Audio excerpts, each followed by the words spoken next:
6 महीनों में जाने क्या से क्या हो गया। रिलायंस, जिसकी वैल्यूएशन जुलाई में 21 लाख करोड़ रुपए की थी, वो भी दिसंबर में आते आते 16 लाख करोड़ की हो चुकी है। इसी के साथ मुकेश अंबानी, जिनकी नेटवर्थ 120 बिलियन डॉलर थी जुलाई में, और वो अभी दिसंबर खत्म होते होते 30 बिलियन डॉलर कम होकर 90 बिलियन डॉलर पर आ चुकी है। अगर इंडियन रुपीस में बात करें तो पिछले 5 साल में मुकेश अंबानी की नेटवर्थ 2,40,000 करोड़ से कम हो गई थी। देश में पता नहीं क्या चल रहा है, ना ही मिडिल क्लास के अच्छे दिन आ पा रहे हैं, ना ही अमीरों के, क्योंकि पिछले 6 महीनों में रिलायंस की शेयर प्राइस 22% तक गिर चुकी थी। और अगर पिछले कुछ 5 साल का भी रिटर्न निकाल ले तो इन्वेस्टर को कुछ खास प्रॉफिट नहीं मिला। तो रिलायंस और रिलायंस के बिजनेस में ऐसा क्या हो रहा है कि रिलायंस का शेयर प्राइस गिरते ही जा रहा है। तो आज हम इस वीडियो में इसी के बारे में ही जानेंगे। अगर रिलायंस की डिजिटल सर्विस की बात करें जैसे कि जियो, तो आप में से कई सारे लोगों ने कुछ टाइम पहले जियो के सिम पर स्विच किया होगा फ्री डेटा की वजह से, लेकिन फिर बाद में देखने को मिला होगा कि 2024 में जब अनंत और राधिका की शादी हुई थी तब फिर ये स्कीम बंद कर दी गई थी। इसके पीछे जियो का ये सोचना था कि पहले हम पब्लिक को डिपेंडेंट बना देते हैं अपने सिम को लेकर, और फिर बाद में प्राइस बढ़ाकर पब्लिक को चूना लगा देंगे। लेकिन हुआ बिल्कुल इसका उल्टा।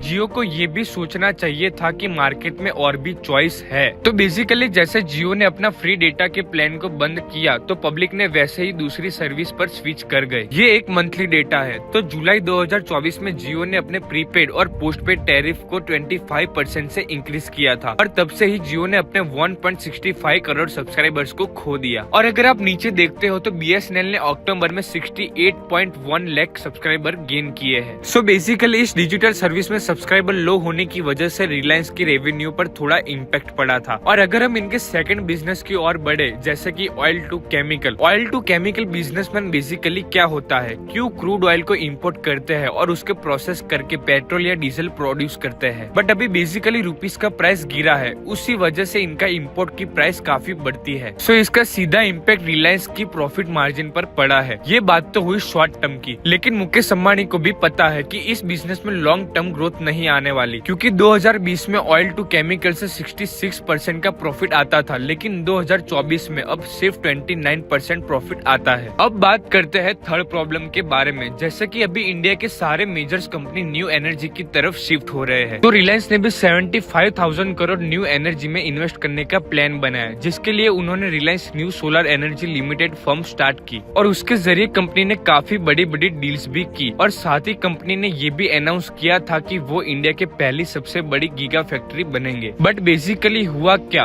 ऑयल टू केमिकल बिजनेस में लॉस होने की वजह से वह इसमें इन्वेस्ट नहीं कर पाए, जिसकी वजह से इनके सारे प्रोजेक्ट डिले हो रहे हैं, क्योंकि एग्जिस्टिंग बिजनेस के परफॉर्मेंस में प्रॉब्लम आ रही है, तो आने वाले बिजनेस की परफॉर्मेंस भी खराब हो रही है। तो अब आप समझ सकते हो, डिजिटल सर्विस में loss, oil and chemical business में लॉस, और जो फ्यूचर में प्लान था न्यू एनर्जी उसमें भी लॉस। तो इन सभी इम्पैक्ट्स की वजह से रिलायंस के शेयर की प्राइस गिरते जा रहे हैं, और ये मुकेश अंबानी की नेटवर्थ में डाउनफॉल का रीजन भी हो सकता है।